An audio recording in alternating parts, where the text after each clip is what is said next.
Welcome to NCIX Tech Tips. Today's episode is going to be about this.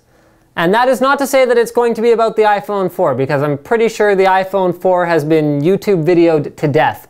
This is going to be about the ThinkFlood Red Eye, and we have it here in two different flavors. We have the full-sized Red Eye, which is used to control an entire room, and then we have the Red Eye Mini, which is the one that I actually have sticking out of the top of my iPhone 4. So what does it do? Well, it does this. Bam! TV turned off. It also does this. Bam! TV turned back on. So what the Red Eye Mini does is it turns your iPhone 4 into a fully functional infrared remote. It comes with the software that you can download from iTunes with thousands of codes for consumer electronics devices, from TVs to receivers to DVD players. You pretty much name it. They've got brands in there I've never even heard of, okay? And we're going to show you the basics of how to set up the ThinkFlood Red Eye software, and also tell you the different ways that you can use these devices.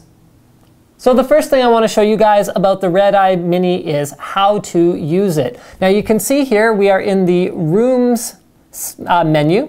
And the reason that it's set up in terms of rooms is that the software was originally written for the full Red Eye. So you can actually have multiple Red Eyes in your house, and then what you have to do is you just tell your iPhone which room you're in. So you would have one in the living room, so then you click living room. You could have one in the bedroom, then you could click bedroom, and then that would tell the Red Eye which devices and which room you're actually using it in, okay? So the Red Eye Mini acts as a room because it's actually portable. You always have it with you.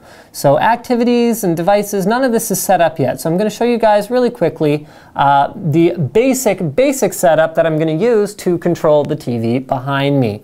So you can see I've got my Red Eye Mini. I can find rooms by IP address. All of this is fine and good. This is the one that I want to configure. I want to add a new device. I'm going to go to manufacturer, and it's going to bring me up a big old list of manufacturers. Just like that. So there's a ton of manufacturers. Like I said, there's more than you can pretty much imagine. And most of them probably wouldn't have much relevance, but there's one in particular I'm looking for here that does have some relevance. So I'm looking for Samsung. Here we go, and save. Then what I'm going to put in is the model name, or the display name, rather, and that is the, I can't see it. Sorry about that, guys. It was out of my sight, and so there is the model number of our TV. I'm going to call it the Tech Tips TV, and I'm going to click Save. So it's going to search for the infrared codes that are compatible or potentially compatible with my TV. Now here, we are going to be able to do a quick test. So what we do is we find a particular command. Oops. We find a particular command, and then we go into it and we click.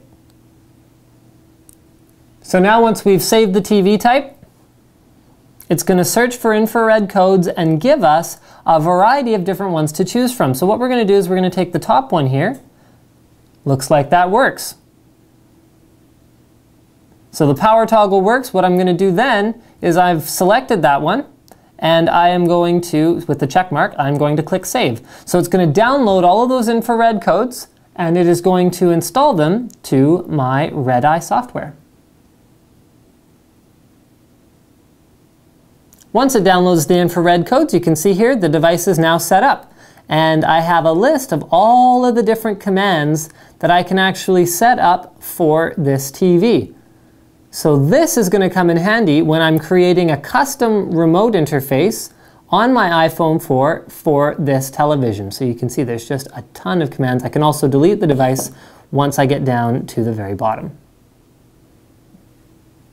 Once I've set up the device, I can go back into my room, and now I can add a new activity. So let's say my activity type is Watch TV. So I'm going to name it Watch TV. I'm going to put in a description potentially if I want. So you can do all kinds of different activities. Like say for example, you could put in Watch DVD, and then you could set it to do something with this device, something with your DVD player. So for example, you could set it to change your TV to input 2 and turn on your DVD player all at the same time, which is pretty darn cool. So we're not really going to do a whole lot in terms of initialization activities. So we're just going to click save, and then all we're going to do is we're going to add the action with for launch or for shutdown that we are going to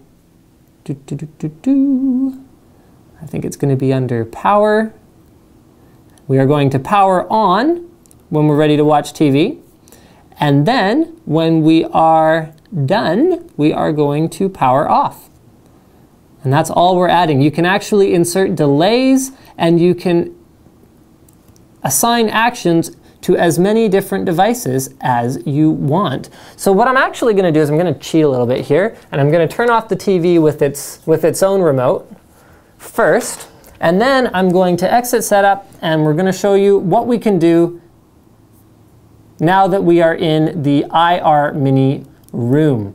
Something that I should mention, or should have mentioned before, is that your headphone volume has to be at the max in order to use the IR Mini to make sure that it gets enough signal in order to function. Okay, so now we go back, we go to our rooms, we can go to the Red Eye Mini room, okay, and then we can go to activities, and now we have an activity set up that is watch TV. So I'm going to press watch TV.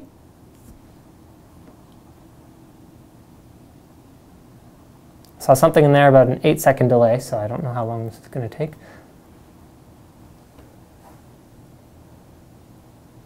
I may not have actually clicked it properly. Hold on.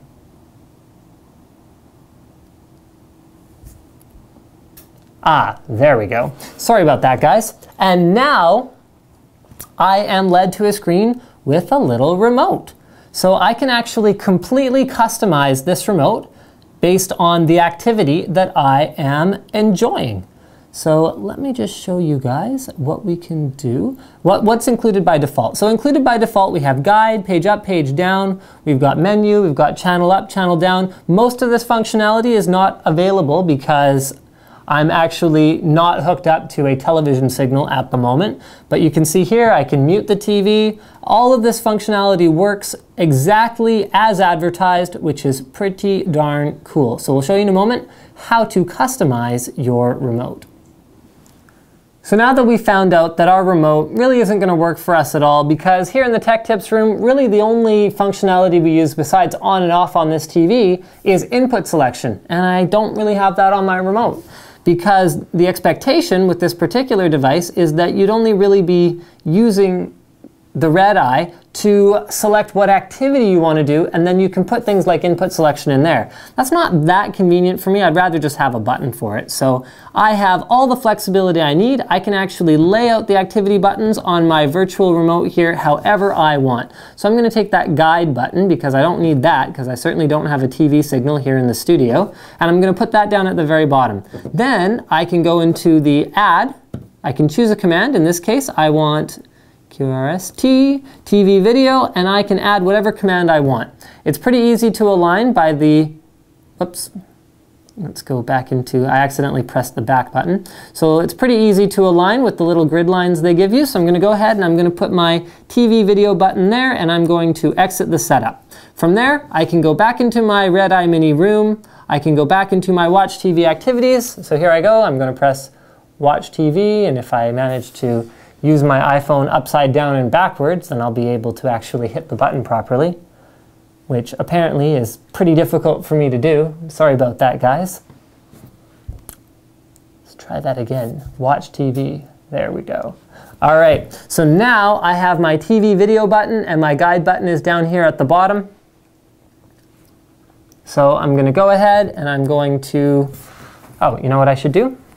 I should make it so that that actually is working. And then I'm going to press TV video. It's going to change my input. And then I'm going to press it again, and it will change my input again. So you can have whatever functionality you want. The benefit of the Red Eye Mini is that it's going to be portable with you from room to room. So the way I'd set up something like this is I would set it up according to all the devices in my house, and I'd just have separate activities pretty much called use this device.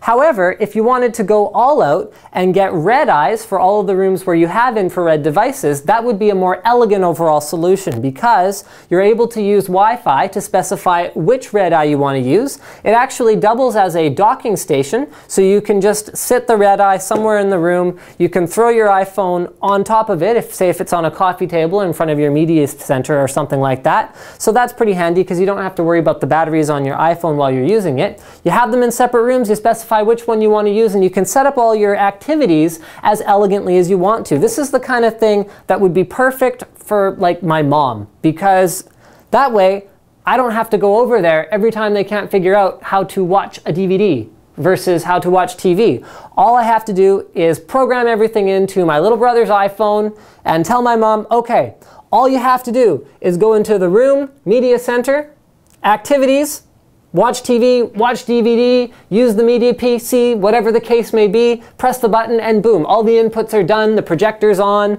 the receiver's on, all that good stuff is taken care of for you. So thank you for checking out our NCIX Tech Tips on the red eye, and don't forget to subscribe. Thanks for watching.